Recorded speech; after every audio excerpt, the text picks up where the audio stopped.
Imagine a world 97 million years ago in what we now call Patagonia, Argentina. The ground isn't just vibrating, it's singing a deep, rhythmic song of thunder. This isn't an earthquake. This is a living landscape. A creature so vast its every step is a geological event. One footfall crushes small trees. Its breath stirs the ferns like a gentle gale. The sweep of its neck traces the horizon from the ground all the way up to the canopy of ancient conifers. This was Argentinosaurus huinculensis. It wasn't just a dinosaur. It was life's most audacious experiment in just how big you can get. For decades, it's been a collection of unbelievable statistics, but to truly understand it, we need to go on a journey to the absolute frontiers of biology and evolution. This is the story of the Titan. Our story starts not with a complete skeleton, but with a puzzle of giants. In the late 1980s, a rancher named Guillermo Heredia stumbled upon what he thought was a petrified tree trunk. It was actually a shin bone, a tibia, of such impossible size it just didn't make sense. Paleontologists Jose Bonaparte and Rodolfo Coria were called in, and what they unearthed was fragmented, but every piece was a monument. A single vertebra, taller than a grown man and over 5 feet. Rib fragments as long as structural beams. They named this phantom Argentinosaurus huinculensis, the Argentine lizard from Winkle. Argentinosaurus was a titanosaur, the last great family of long-necked sauropods that dominated the southern hemisphere. Titanosaurs were the pinnacle of sauropod evolution, often broader and more heavily built than their Jurassic cousins like Diplodocus. They had small heads, peg-like teeth for stripping leaves, and sometimes even had bony armor on their backs. Reconstructing Argentinosaurus is an exercise in scientific detective work. Based on more complete relatives like Patagonia, we can picture it.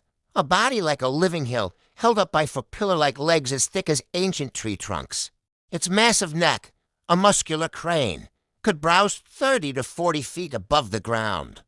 Its tail was a colossal counterbalance. The crazy part? We've only found maybe 10% of its skeleton. Its title as the largest is a scientific estimate, constantly debated. But the bones we do have consistently placed it in the absolute top tier, a phantom giant challenging our very concept of what's possible for life on land.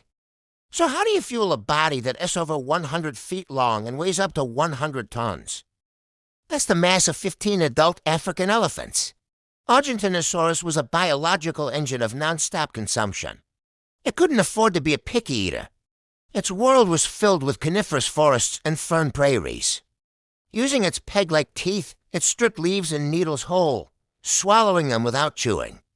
A gizzard filled with stomach stones did all the grinding work inside its massive gut. The numbers are just staggering. An adult Argentinosaurus probably ate over 1,100 pounds of plants every single day. Its life was a slow-motion migration, clearing vegetation like a living, deliberate cyclone. Its long neck was an efficiency tool, allowing it to stand in one spot and clear an area the size of a basketball court without moving its feet, saving precious energy. But this extreme size wasn't just about eating. It was the ultimate survival strategy. By the time an Argentinosaurus reached a certain size, it was basically immune to predators. And it needed to be. Its world was stalked by Mapusaurus, a gigantic pack-hunting predator over 40 feet long. To a pack of Mapusaurus, a young or sick Argentinosaurus might have been a target. But a healthy adult? A pack of these carnivores would have been little more than a nuisance. A single, well-placed stomp from a 100-ton titan could shatter a predator's skull. Sheer size was its greatest defense. This created an evolutionary dynamic: grow huge and grow fast. Survive the vulnerable childhood years and you rule the world. Let's imagine a day in the life of a titan. Dawn in Cretaceous Patagonia. A small herd of Argentinosaurus begins to stir. The day is one of monumental routine, dictated by a single, overwhelming need: heat. Life moves at a different pace when you're the size of a building with a heartbeat. Every action is slow, deliberate, energy efficient. Their metabolism was likely slower relative to their body mass, a concept called gigantophemy. Their immense bulk held heat so well they could maintain a stable internal temperature without needing a high-energy, warm-blooded system. They were like walking continents. They'd spend 18 to 20 hours a day feeding.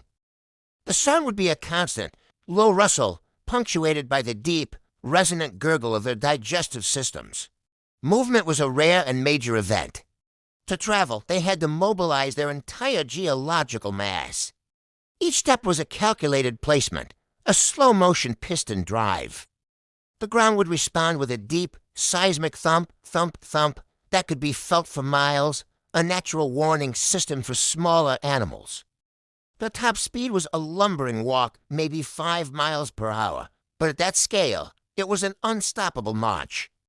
Were these titans loners? Probably not. Living in herds makes perfect sense, especially for protecting their most vulnerable members, the young. Imagine a nesting ground where females laid clutches of soccer ball-sized eggs.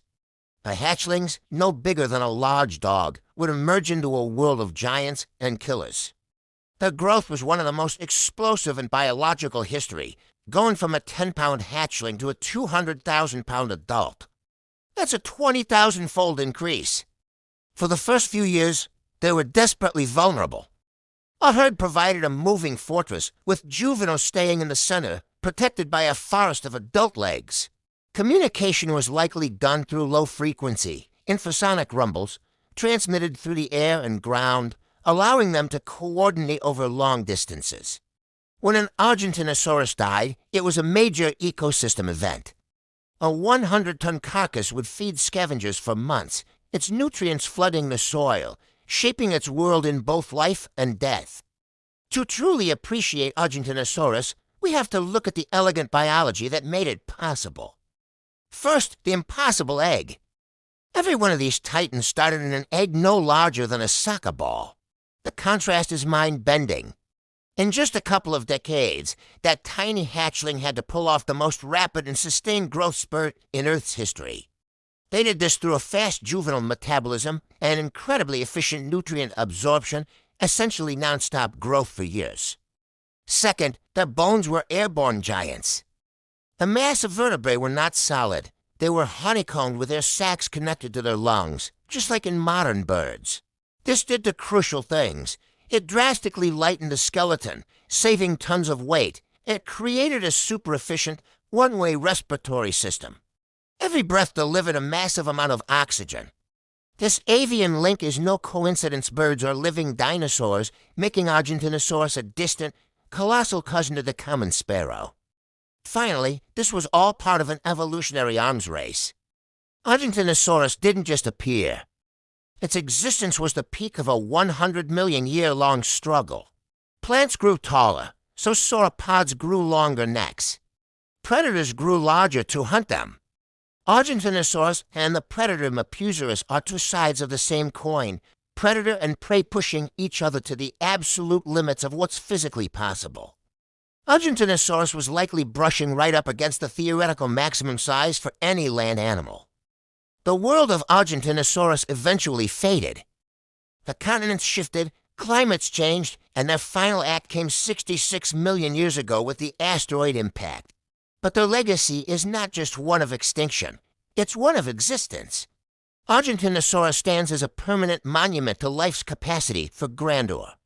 Today, when you stand before a cast of its single, man-sized vertebra in a museum, you're not just looking at a bone. You are listening to an echo. It's the echo of a footfall that made the Cretaceous Earth tremble, a humbling reminder that creatures of almost mythical scale once walked, slowly and magnificently, beneath the very same sun that shines on us today. Thanks for joining us on this journey into the world of giants. If you were amazed by the story of Argentinosaurus, be sure to hit that like button and subscribe for more deep dives into the history of life on Earth. See you next time.